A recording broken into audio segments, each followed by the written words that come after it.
आज हम बात करेंगे यूपीएससी के सिलेबस के बारे में। यूपीएससी का एग्जाम 3 स्टेज में होता है, प्रीलिम्स, मेंस एंड इंटरव्यू। तो अगर आपको ऑप्शनल भी इसमें लेना है तो आपको ऑप्शनल के लिए 40,000।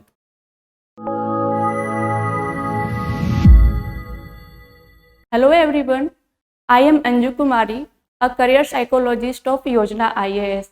आज हम बात करेंगे यूपीएससी के सिलेबस के बारे में। यूपीएससी का एग्जाम 3 स्टेज में होता है, प्रीलिम्स, मेंस एंड इंटरव्यू। ठीक है, जब आप प्रीलिम्स क्वालिफाई कर लेते हो तो आप मेंस के लिए अपीयर होते हो और मेंस क्वालिफाई करने के बाद आप इंटरव्यू के लिए अपीयर होते हो। लेकिन जो फाइनल मेरिट लिस्ट आपका निकलता है वो आपका मेंस का मार्क्स और इंटरव्यू के मार्क्स को ऐड करने के बाद आपका फाइनल रैंक डिसाइड होता है। ठीक है, प्रीलिम्स में टोटल 2 पेपर होते हैं, paper 1 and paper 2। Paper 1 GS का होता है, इसमें टोटल 100 क्वेश्चन होते हैं। ठीक है, 200 मार्क्स का। और पेपर 2 सीसेट, इसमें आपसे सीसेट का क्वेश्चन रहता है, ये 80 क्वेश्चन इसमें रहते हैं, 200 मार्क्स। ठीक है, अब आते हैं पेपर 1 पे। पेपर 1 टोटल 200 मार्क्स, टाइम आपको 2 घंटे की दी जाती है। टोटल क्वेश्चन 100 क्वेश्चन रहता है, इसमें निगेटिव मार्किंग 1/3 निगेटिव मार्किंग रहता है। इसमें आपसे पूछा जाता है current events of national and international importance, history of Indian national movement, Indian and world geography. World geography, Indian and world geography में आपसे पूछा जाएगा physical geography, social geography, economic geography of India and the world. ठीक है, Indian geography and governance, इसमें पूछा जाए constitution से रिलेटेड क्वेश्चन पूछे जाते हैं एंड पॉलिटिकल सिस्टम से रिलेटेड क्वेश्चन पूछे जाते हैं, Panchayati Raj, public policy, right issue, ETC। ठीक है, नेक्स्ट आता है इकोनॉमिक एंड सोशल डेवलपमेंट से रिलेटेड क्वेश्चन पूछे जाते हैं, sustainable development, poverty inclusion, demographics, social sector initiatives, ETC, इससे रिलेटेड क्वेश्चन पूछे जाते हैं।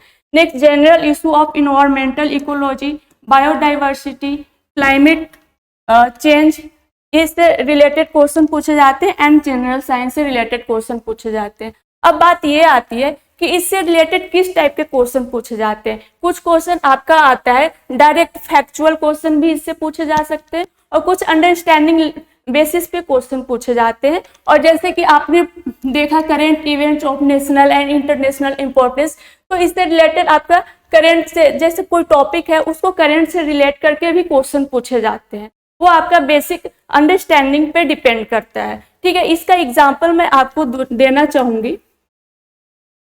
जैसे आप इस बार 23 प्रीलिम्स में क्वेश्चन पूछा गया था, in essence what does due process of law mean.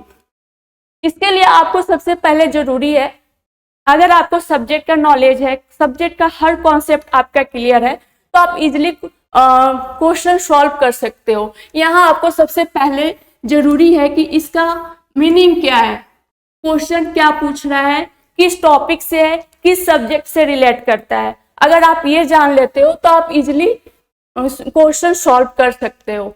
ये अगर देखो, कुछ अगर आप प्रीवियस ईयर्स क्वेश्चन देखते हो तो आपको एक आइडिया मिलती है कि किस तरीके के क्वेश्चन पूछे जाते हैं। ड्यू प्रोसेस ऑफ लॉ हमारा पॉलिटी से रिलेटेड क्वेश्चन है। ठीक है, पॉलिटी में अगर आपने यूपीएससी के लिए पढ़ा है तो डीपली पढ़ा होगा, ये फंडामेंटल राइट का क्वेश्चन है, फंडामेंटल राइट। अब फंडामेंटल राइट से आपसे फैक्चुअल क्वेश्चन भी पूछे जाते हैं। ऐसा नहीं कि केवल आर्टिकल 14, आर्टिकल 15, आर्टिकल 16, आर्टिकल कितने फंडामेंटल राइट है, अगर आपने उसके बारे में अच्छे से पढ़ा होगा, उसका कॉन्सेप्ट अच्छे से क्लियर किया होगा, तो उससे आप इसका आंसर दे सकते हो। तो मेरा बेसिक कहने का अर्थ ये है कि आप जो भी पढ़ो उसका कॉन्सेप्ट क्लियर होना चाहिए आपका। ऐसा नहीं कि केवल फैक्चुअल, इसके साथ साथ आप पढ़ाई के साथ साथ प्रैक्टिस भी करो, प्रीवियस ईयर्स का क्वेश्चन प्रैक्टिस करो, मॉक टेस्ट प्रैक्टिस करो। ठीक है, हमारे योजना IAS में हम अलग से टेस्ट सीरीज भी प्रोवाइड करवाते हैं, साथ में पर्सनल मेंटरशिप भी प्रोवाइड करवाते हैं। वो आपको गाइड करेंगे कि किस तरीके से हमें पढ़ना है और कैसे क्वेश्चन को सॉल्व करना है। ठीक है, अब देखो नेक्स्ट क्वेश्चन जो है, soul are not only the property of animal and plant life, ठीक है, but also of rocks, running water and many other natural objects not look on as living by other religious sects. आपको सबसे पहले ये जानने की जरूरत है कि ये क्वेश्चन किस टॉपिक से रिलेटेड है। यहाँ आ गया रॉक्स, अब आप सोचोगे कि रॉक्स है तो ज्योग्राफी से रिलेटेड क्वेश्चन हो गया। रनिंग वाटर आ गया तो ये आप सोचोगे ज्योग्राफी से रिलेटेड क्वेश्चन है, लेकिन ऐसा नहीं है। आप टोटल पूरा क्वेश्चन पढ़ो, एक बार में नहीं समझ में आया 2 बार पढ़ो, 3 बार पढ़ो, आपको क्वेश्चन को अच्छे से समझना है। उसके बाद आपको ये डिसाइड करना है कि किस टॉपिक से रिलेटेड क्वेश्चन है, क्या मैंने इसके बारे में पढ़ा है या नहीं। इसके बाद आप नीचे ऑप्शन से भी आप क्वेश्चन सॉल्व कर सकते हो। ठीक है, इसके नीचे ऑप्शन हम देखते हैं पहले। The above statement reflects one of the core belief of which one of the following religious sects of ancient India. अब तो आप समझ गए होंगे ये क्वेश्चन हमारे एंशिएंट इंडिया से पूछा गया है, प्राचीन भारत का ये क्वेश्चन है। अब आप ये देखो ऑप्शन देखो, बुद्धिज्म, जैनिज्म, सैविज्म, वैष्णविज्म। अगर आपने थोड़ा सा भी आइडिया होगा बुद्धिज्म के बारे में, अगर आपने पढ़ा होगा, जैनिज्म के बारे में पढ़ा होगा, सैविज्म के बारे में पढ़ा हो, वैष्णविज्म के बारे में पढ़ा होगा, तो उसका एक बेसिक और आपको पता होगा कि ये जो एक क्वेश्चन में जो बोलना चाह रहा है और जो पूछना चाह रहा है एग्जामिनर, वो किस रिलीजियस से रिलेट करता है। ठीक है, ओके। मेरे कहने का मतलब ये है कि आप जो भी पढ़ो उसका कॉन्सेप्ट क्लियर रखो, जो भी टॉपिक पढ़ो कॉन्सेप्ट क्लियर रखो, साथ में आप फैक्चुअल भी याद रखो। ठीक है, साथ में क्वेश्चन जैसे ही टॉपिक पढ़ते हो उसके साथ साथ क्वेश्चन भी पढ़ो। जैसे आपने पॉलिटी पढ़ा, पॉलिटी में फंडामेंटल राइट पढ़ा, ठीक है, फंडामेंटल राइट से आपने पूरा फंडामेंटल राइट पढ़ लिया, उसके बाद आप प्रीवियस ईयर्स क्वेश्चन देखो, फंडामेंटल राइट से कितने टाइप के और किस तरीके के क्वेश्चन पूछे जाते हैं वो आप सारा सॉल्व करो। उससे आपको एक आइडिया मिल जाएगी कि आपको पता चल जाएगा कि किस पैटर्न के क्वेश्चन पूछे जाते हैं। ठीक है, इससे आपको इजिली एग्जाम में सॉल्व करने में आपको हेल्प मिलेगी। ठीक है, नेक्स्ट हम देखते हैं, देखो, by which one of the following acts was the Governor General of Bengal designed as the Governor General of India। किस टॉपिक से रिलेटेड है? Modern history. अब देखो ये कौन से एक्ट में ये लागू किया गया था? Regulating act, Pitt's India act, charter act of 1793, charter act of 1833। अगर आप ये तो इजीली आप सॉल्व कर सकते हो। अगर आप प्रीवियस ईयर्स में क्वेश्चन बनाए होंगे या थोड़ा बहुत भी आप मॉडर्न इंडिया पढ़े होंगे तो आप इजीली क्वेश्चन पूछ सकते हो। तो मेरे कहने का मतलब ये है कि जैसे लास्ट क्वेश्चन आपने देखा वो कॉन्सेप्ट बेसिस पे क्वेश्चन था, और ये देखो ये क्वेश्चन आपका फैक्चुअल क्वेश्चन है, इसलिए आप फैक्ट के साथ साथ कॉन्सेप्ट को भी क्लियर रखो। ठीक है, आप देखो नेक्स्ट क्वेश्चन है, कैसे पूछते हैं? करेंट से रिलेट करके। Consider the following countries: Bulgaria, Czech Republic, Hungary, Latvia, Lithuania, Romania. How many of the above mentioned countries shared a land border with Ukraine? अब देखो यूक्रेन पूछ दिया। वर्ल्ड मैप अगर आपने अच्छे से पढ़ा होगा तो आप ये सॉल्व कर सकते हो। अब यूक्रेन ही क्यों पूछा? आपके दिमाग में आ सकता है इतने सारे कंट्री, यूक्रेन ही क्यों पूछा? तो जैसे आपने सिलेबस में देखा करंट इवेंट से रिलेटेड भी पूछे जाते हैं। लास्ट ईयर अगर आप न्यूज़पेपर पढ़ते होगे तो हमेशा यूक्रेन और रसिया वार के बारे में न्यूज़पेपर में आते रहा है।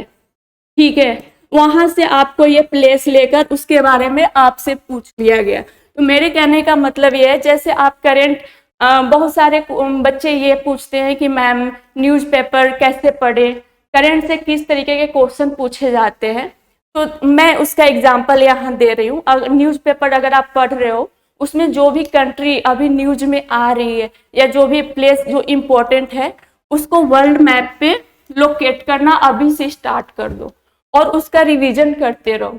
ठीक है, इससे आपको हेल्प मिलेगी ये तो प्रीलिम्स में तो हेल्प मिलेगी ही करंट से, अगर करंट को रिलेट कर पा रहे हो तो, और मेंस में भी आप आंसर राइटिंग में भी हेल्प मिलेगी आप अगर करंट से रिलेट कर पा रहे हो तो। ठीक है, नेक्स्ट आते हैं पेपर 2। वो तो पेपर 1 जीएस पार्ट था। पेपर 1 टोटल 100 क्वेश्चन रहते हैं, 200 मार्क्स का। अगर आप एक गलती करते हो तो 1/3 आपका निगेटिव मार्किंग होता है, और जो आपका प्रीलिम्स का रिजल्ट डिसाइड होता है वो प्रीलिम्स पेपर 1 जीएस पेपर पे ही डिसाइड होता है। पेपर 2 आपका क्वालिफाइंग नेचर का होता है, इसमें आपको 33% लाना कंपलसरी है। ठीक है, लास्ट ईयर इस बार लास्ट ईयर का जो हम कट ऑफ देखते हैं प्रीलिम्स का, वो जनरल कैटेगरी का 88 पॉइंट समथिंग गया है। तो आप ये मानकर चलो कि आप 100 के बीच में अगर आप प्रीलिम्स में मार्क्स ला रहे हो तो आप इजिली प्रीलिम्स क्वालिफाइड हो। ठीक है, अब आते हैं पेपर 2। पेपर 2 हालांकि 200 मार्क्स का होता है, टोटल 80 क्वेश्चन होते हैं। इसमें भी आपका 1/3 निगेटिव मार्किंग है। ठीक है, इसमें आपको 33% लाना कंपलसरी है। केवल इसमें आपको क्वालिफाइंग होना है, पास होना जरूरी है। इसमें आपसे पूछा जाता है comprehension, interpersonal skills including communication skills, logical reasoning and analytical ability, decision making and problem solving, general mental ability, basic numeracy, numbers, their relations, orders of magnitude, etc. Class 10th level का पूछा जाता है, सब आप सबों ने पढ़ा होगा। Data interpretation, charts, graphs, table, data sufficiency, इससे रिलेटेड क्वेश्चन पूछे जाते हैं। ठीक है, लेकिन ऐसा नहीं है कि इसमें अगर आपको क्वालिफाइंग है केवल 33% लाना है, तो बहुत सारी स्टूडेंट ये बोलते हैं कि मेरा तो मैथ्स स्ट्रॉन्ग रहा है तो मुझे मैथ्स पढ़ने की जरूरत नहीं है, सीसेट पढ़ने की जरूरत नहीं है। वो अपना 100% ये जीएस पे लगाते हैं, वो अपना 100% पेपर 1 पे लगाते हैं। और इस बार का अगर हम सीसेट का क्वेश्चन देखते हैं तो बहुत सारे स्टूडेंट ऐसे हुए हैं जो जीएस में तो अच्छा मार्क्स लाए हैं 120 130 के आसपास, लेकिन सीसेट में वो 33% भी नहीं ला पाए। उन्होंने बोला कि मेरा सीसेट की वजह से मेरा इस बार रिजल्ट नहीं हो पाया। इसका कहने का मतलब ये है कि आप इसको इजी वे में मत लो। अगर आप जीएस के लिए 6 घंटे पढ़ाई कर रहे हो तो आप सीसेट के लिए एटलीस्ट 2 घंटे पढ़ाई करो।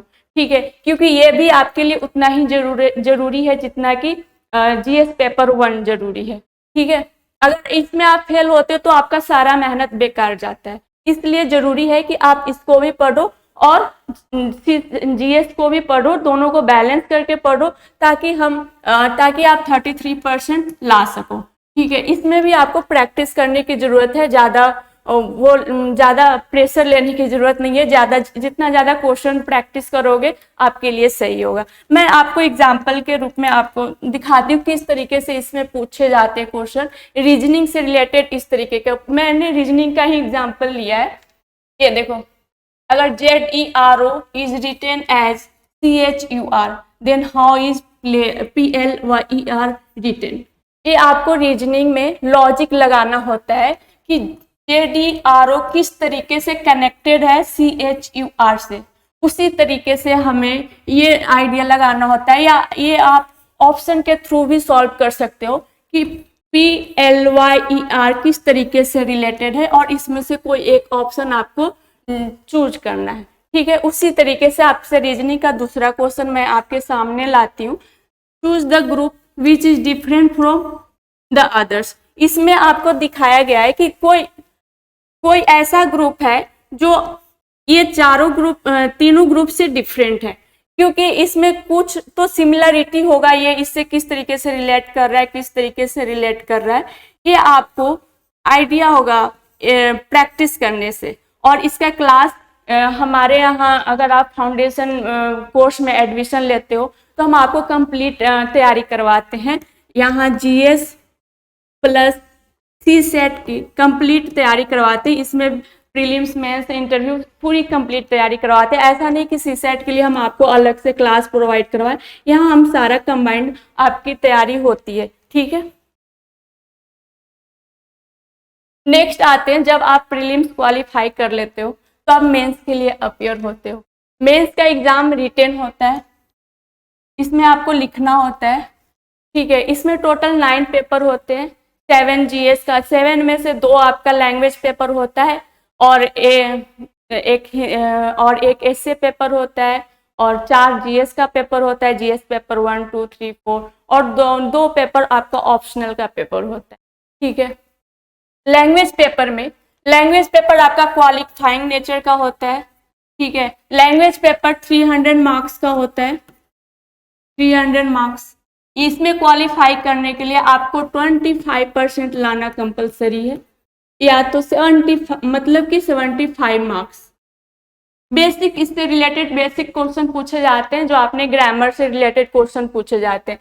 पेपर 1, लैंग्वेज पेपर 1 में आपसे आपको खुद डिसाइड करना होता है कि हम कौन सा लैंग्वेज डिसाइड करें, जिसमें आप ज्यादा कंफर्टेबल हो वो आप लैंग्वेज डिसाइड करते हो। देखो यहाँ क्या लिखा, one of the Indian language to be selected by candidate from the language included in the 8th schedule of the constitution. जो हमारे कॉन्स्टिट्यूशन 8th शेड्यूल, हमारे कॉन्स्टिट्यूशन के 8th शेड्यूल में 22 लैंग्वेज दिया हुआ है, उसमें से कोई एक लैंग्वेज हमको चूज करना होता है। कुछ स्टूडेंट ये पूछते हैं कि मैम क्या मैं पेपर 1 में लैंग्वेज पेपर ए में भी मैं इंग्लिश रख सकता हूँ? तो वहाँ आपको ध्यान देने की बात है, ये है कि 8th शेड्यूल में इंग्लिश है कि नहीं, 8th शेड्यूल में कौन कौन सा लैंग्वेज है।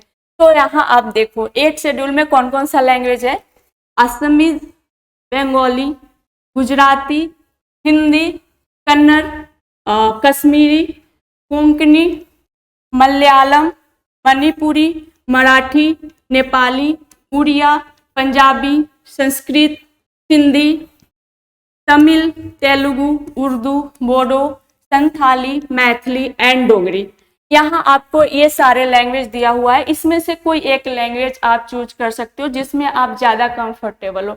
मतलब यहाँ इंग्लिश नहीं दिया हुआ है, इंग्लिश हमारे 8th शेड्यूल के 22 लैंग्वेज में कहीं नहीं दिया हुआ है, तो इसका मतलब आप पेपर 1 में इंग्लिश नहीं रख सकते हो। इन सारे लैंग्वेज में से जिनमें आप ज्यादा कंफर्टेबल हो, ज्यादा अच्छे से लिख सकते हो, ज्यादा अच्छे से समझ सकते हो, ज्यादा अच्छे से एक्सप्रेस कर सकते हो, उस लैंग्वेज को आप चूज कीजिए और पेपर 1 में वो आप डिसाइड करके रख सकते हैं। टोटल 300 मार्क्स का पेपर होगा, ठीक है। पेपर 2 होता है लैंग्वेज का इंग्लिश, ये कंपलसरी है, इंग्लिश ये सबके लिए कंपलसरी है। ये भी 300 मार्क्स का होता है, ये भी आपका पासिंग मार्क्स है, 300 में से 25% लाना है तब आप पास करोगे। इसका भी रोल वही है जो आपका सीसेट का रोल है।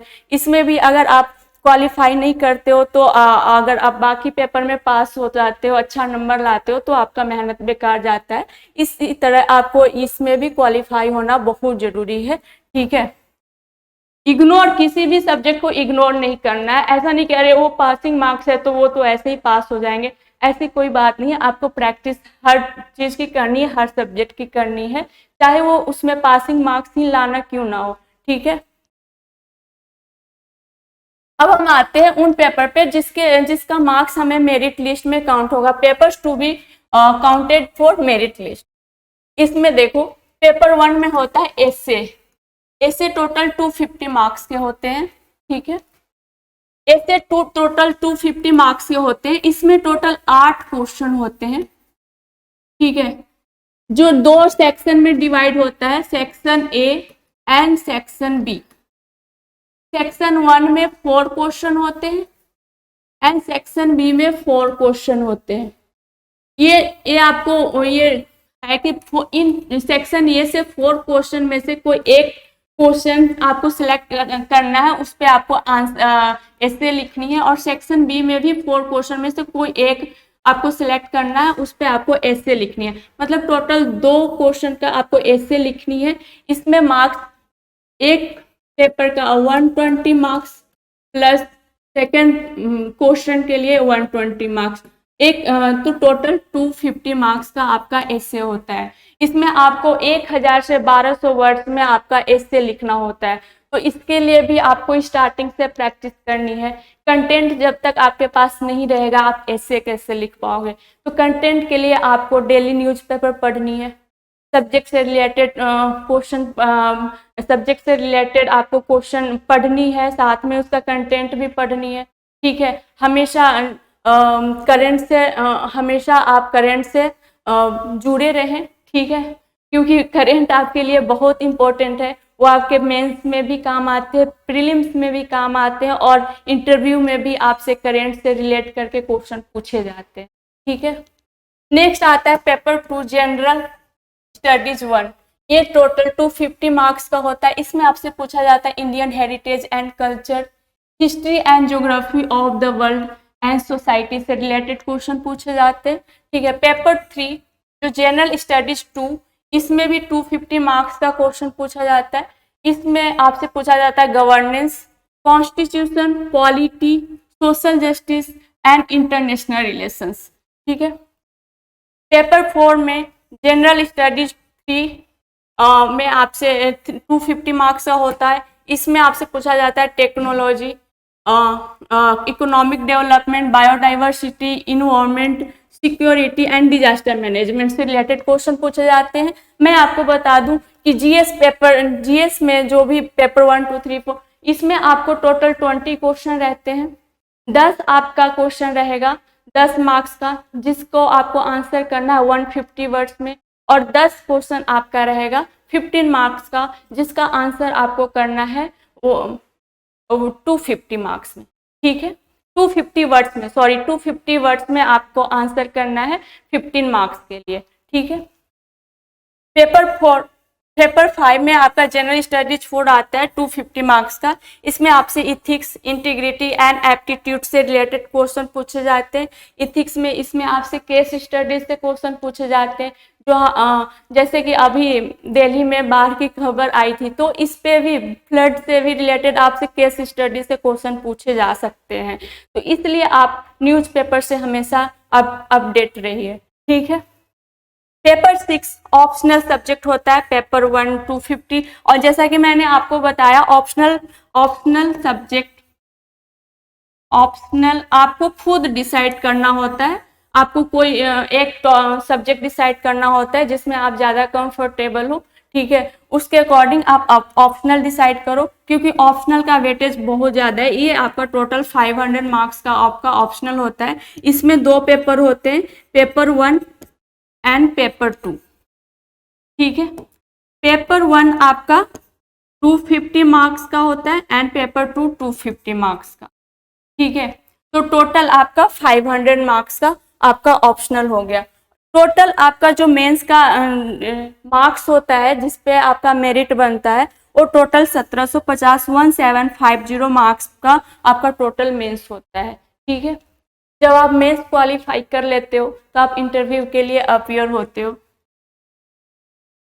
ठीक है, मैं आपको कुछ क्वेश्चन दिखाना चाहूँगी। ये मैंने 2022 का लास्ट ईयर का मैंने मेंस का एसए का क्वेश्चन लिया है। उसमें से मैंने 2 ही क्वेश्चन लिया है। इसमें टोटल 8 क्वेश्चन होते हैं। मैं आपको as a sample, as a example दिखाना चाहती थी, इसलिए मैंने लिया है। इस टाइप से आपसे एसए में क्वेश्चन पूछे जाते हैं, क्योंकि बहुत सारे स्टूडेंट ऐसे होते हैं, वो पूछते हैं कि मैम एसए में किस तरीके के क्वेश्चन पूछे जाते हैं, कहाँ से पढ़ना है, किस तरीके से तैयारी करनी है, कुछ आइडिया नहीं है।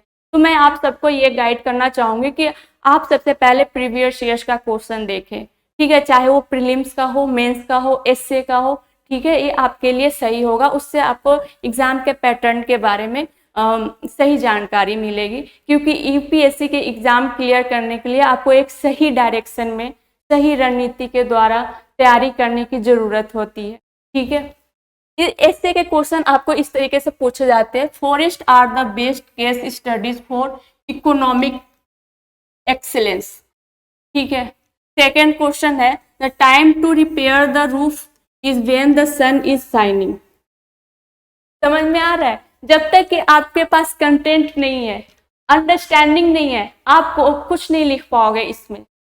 तो इसलिए हम आपको हमेशा, अभी मैं बहुत बार रिपीट भी कर चुकी हूँ कि न्यूज़पेपर पढ़िए। ठीक है, इससे आपकी अंडरस्टैंडिंग डेवलप होगी और कंटेंट भी मिलेगी आपको। और प्रीवियस ईयर्स क्वेश्चन का जितना ज़्यादा हो सके उतना आप प्रैक्टिस कीजिए। चाहे वो प्रीलिम्स का हो या मेंस का हो। मॉक टेस्ट दीजिए, चाहे वो प्रीलिम्स का हो मेंस का हो। इससे आपका पैटर्न पता चलेगा, प्रैक्टिस होगी, आपका लिखने की प्रैक्टिस होगी, कंटेंट मिलेगा वहां से। ठीक है। नेक्स्ट क्वेश्चन मैं आपको दिखाना चाहूंगी, ये आपका पेपर 1 का क्वेश्चन है। How will you explain the medieval Indian temple sculptures represent the social life of those days. ठीक है, किस तरीके के, मेरा मकसद ये है ये क्वेश्चन दिखाने का कि आपको एक आइडिया मिल जाए कि किस तरीके के क्वेश्चन पूछे जाते हैं और आपको किस तरीके से आंसर करना है। आप देखो, ये टोटल ये क्वेश्चन आपका 150 वर्ड्स में लिखना है, 10 मार्क्स का क्वेश्चन है, पेपर 1 का क्वेश्चन है।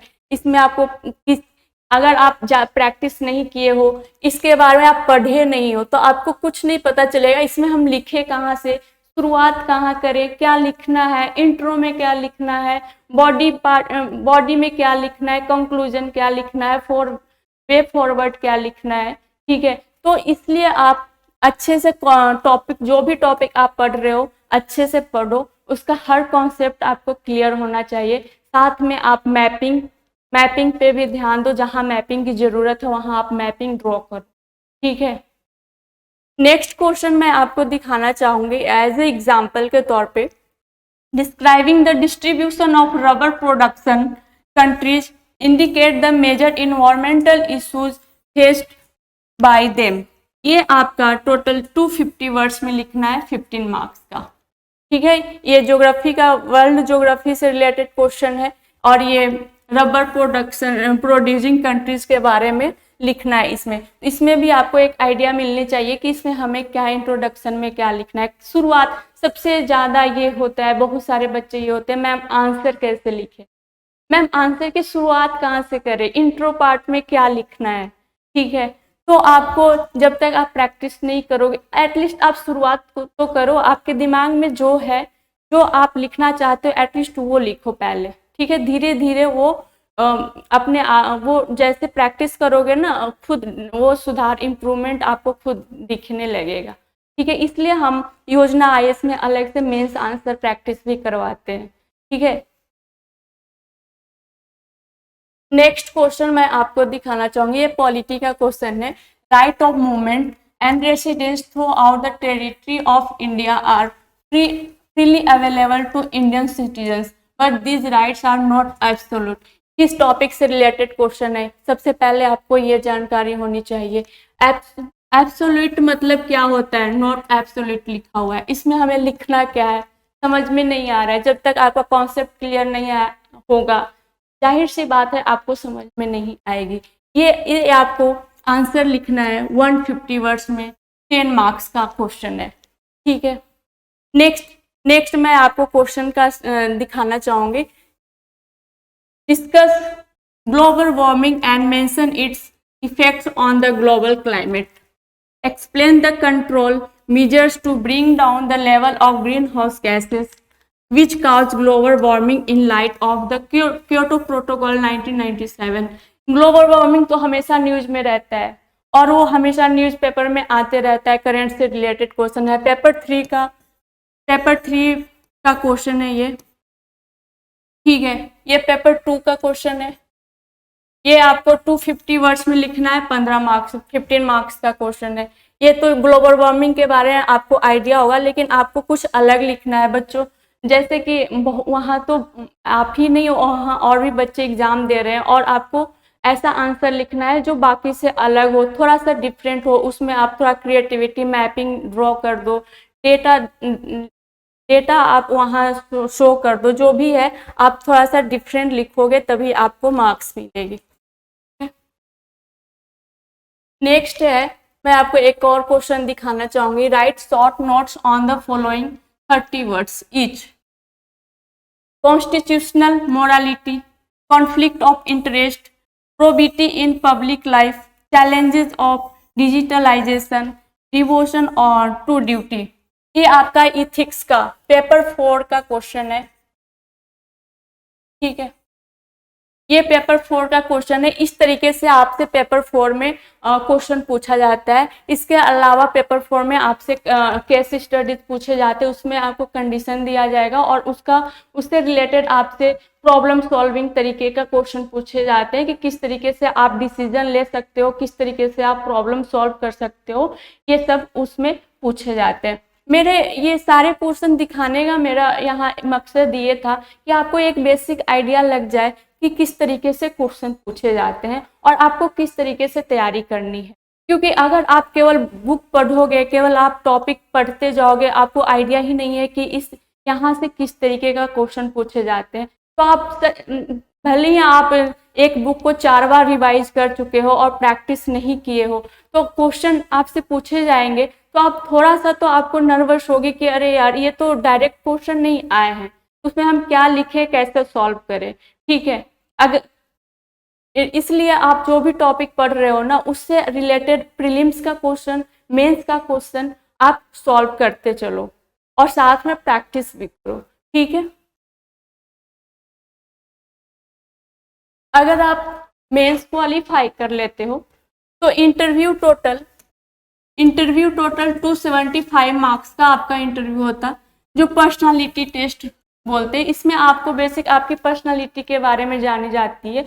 इसमें आपसे पूछा जाता है बेसिक आपका इंट्रोडक्शन, आपका क्या हॉबीज है, आपके ऑप्शनल सब्जेक्ट से रिलेटेड क्वेश्चन पूछे जाते हैं, करेंट अफेयर से रिलेटेड क्वेश्चन पूछे जाते हैं और आपकी पर्सनालिटी से रिलेटेड क्वेश्चन पूछे जाते हैं कि उनको बस ये जानना होता है कि ये हमारे सिविल सर्वेंट के रूप में काम कर सकते हैं नहीं, किस तरीके से डिसीजन लेते हैं, किस तरीके से कोई प्रॉब्लम सॉल्व कर सकते हैं, उनका मकसद ये है। ठीक है, और जो फाइनल मेरिट लिस्ट, जो आपका फाइनल रैंक डिसाइड होता है, वो 1750 जो कि मेंस का मार्क्स है और 275 जो कि इंटरव्यू का मार्क्स है, ये दोनों को ऐड करके 2025 मार्क्स पर आपका फाइनल मेरिट लिस्ट निकलता है, जिसके अकॉर्डिंग आपका रैंक डिसाइड होता है। इस साल जो टॉपर थी उनका मार्क्स लगभग दोनों मिलाकर 1094 मार्क्स उनका रहा है टॉपर का। ठीक है, तो आप ये लेकर चलो कि 2025 में 1094 टॉपर का मार्क्स आ रहा है, तो आप अगर इसके आसपास मार्क्स ला रहे हो, मतलब 50% 50 to 60% ला रहे हो, तो आप इजिली रैंक होल्डर हो। ठीक है, ये पूरी कंप्लीट तैयारी, प्रीलिम्स, मेंस एंड इंटरव्यू की तैयारी, पूरी कंप्लीट तैयारी करने के लिए हम योजना IAS में फाउंडेशन कोर्स करवाते हैं, 1 ईयर का फाउंडेशन कोर्स, जिसका फी है 1,20,000। इसमें हम आपको पूरा GS पेपर कंप्लीट करवाते हैं, जिसमें आपका प्रीलिम्स में दोनों पेपर 1 एंड पेपर 2, जिसमें CSAT भी इंक्लूडेड है। ठीक है, मेंस में आपका ऐसे writing language paper plus GS paper 1, 2, 3, 4 सारा इंक्लूडेड है। ऑप्शनल अगर आपको डिसाइड करना, ऑप्शनल इसमें इसलिए नहीं इंक्लूड किया हुआ है क्योंकि सारे बच्चे का ऑप्शनल अलग अलग होते हैं, तो अगर आपको ऑप्शनल भी इसमें लेना है तो आपको ऑप्शनल के लिए 40,000, ऑप्शनल के लिए 40,000 अलग से पे करने होंगे। ठीक है, इसमें हम आपको सब कुछ प्रोवाइड करवाएंगे, सारा सिलेबस कवर करवाएंगे, साथ में टेस्ट सीरीज प्रोवाइड करवाते हैं। आपको पता, क्वेश्चन देखकर पता चल गया होगा कि कितना इंपॉर्टेंट है टेस्ट देना और प्रैक्टिस करना। ठीक है, साथ में हम आपको बुकलेट्स प्रोवाइड करवाते हैं। ठीक है, और इसके साथ पर्सनल मेंटरशिप प्रोवाइड करवाते हैं। हमारे क्लास में मैक्सिमम स्टूडेंट 35 स्टूडेंट रहते हैं। इसलिए रखा गया है क्योंकि आप teacher to student direct face to face interact हो पाए। कोई भी क्वेश्चन आए, कहीं से भी थोड़ा सा भी कॉन्सेप्ट समझने में प्रॉब्लम आ रही है, आप सर से डायरेक्ट पूछ सकते हो। जिस क्लास में 400-500 बच्चे होते हैं, वहाँ बच्चे भी पूछने में घबराते हैं क्वेश्चन। ठीक है, तो 35 मिनिमम कम स्टूडेंट है, यहाँ आप टीचर से डायरेक्ट इंटरेक्ट कर पाओगे। ठीक है, सेकेंड ईयर का अगर फाउंडेशन कोर्स लेते हो तो उसका फी है 1,81,000। ठीक है, 3 ईयर फाउंडेशन कोर्स का में एडमिशन लेते हो तो उसका फी है 2,28,000। केवल एसे राइटिंग, कुछ स्टूडेंट केवल एसे राइटिंग के लिए लेते हैं तो उसका फी है 10,000। ऐसे राइटिंग प्रैक्टिस के लिए। और एनसीईआरटी, क्योंकि बहुत सारे एनसीईआरटी बहुत इंपॉर्टेंट है आपका बेस स्ट्रॉन्ग करने के लिए। तो अगर आप ऐसा कुछ स्टूडेंट होते हैं कि वो पहले एनसीईआरटी कवर कर लेना चाहते हैं, उसके बाद आप फाउंडेशन कोर्स में एडमिशन लेते हैं, तो केवल एनसीईआरटी का फी है 30,000, ऑप्शनल कोर्स का फी है 50,000 और सीसेट कोर्स का फी है 18,000। ये सीसेट कोर्स केवल सीसेट के लिए लेते हो तो 18,000 है। अलग से ऑप्शनल, देखो अभी आप ये बोलोगे मैम यहाँ ऑप्शनल का तो 40,000 बताया। मैं 40,000 इसलिए बताया क्योंकि हमारे यहाँ अगर आप फाउंडेशन कोर्स में ऑलरेडी इनरोल्ड हो और उसके बाद आप ऑप्शनल हमारे योजना आईएएस से करना चाहते हो, उनके लिए 40,000 है। और जो स्टूडेंट केवल ऑप्शनल कोर्स करना चाहते हैं तो उनके लिए 50,000 फी है। ठीक है, ये ऑफलाइन के लिए है। ऑनलाइन फी डिटेल है, 1 ईयर फाउंडेशन कोर्स का 82,600, 2 ईयर फाउंडेशन कोर्स का 1,41,000, 3 ईयर फाउंडेशन कोर्स का 2 लाख, एसे राइटिंग का 8,000। ऑनलाइन के लिए मैं बात कर रही हूँ। सीसेट एनसीईआरटी का है 20,000, ऑप्शनल कोर्स फी है 47,000 एंड सीसेट का कोर्स फी है 12,000। ठीक है, तो हम चाहते हैं कि आप अगर यूपीएससी की तैयारी करने के लिए सोच रहे हो तो आप कंप्लीट तैयारी करो। आधा अधूरा क्यों तैयारी? कुछ बच्चे बोलते हैं मैम केवल प्रीलिम्स की तैयारी करनी है, तो केवल प्रीलिम्स की तैयारी कैसे कर पाओगे? आप मेंस को भी साथ में लेकर चलो, क्योंकि प्रीलिम्स में पूरा अंडरस्टैंडिंग लेवल का क्वेश्चन पूछा जाता है। जब तक आपका कॉन्सेप्ट क्लियर नहीं है, आप प्रीलिम्स भी नहीं क्वालिफाई कर सकते हो। जैसा कि मैंने आपको क्वेश्चन में प्रीवियस क्वेश्चन का एग्जाम्पल देकर मैंने आपको बताया। ठीक है, तो थैंक यू।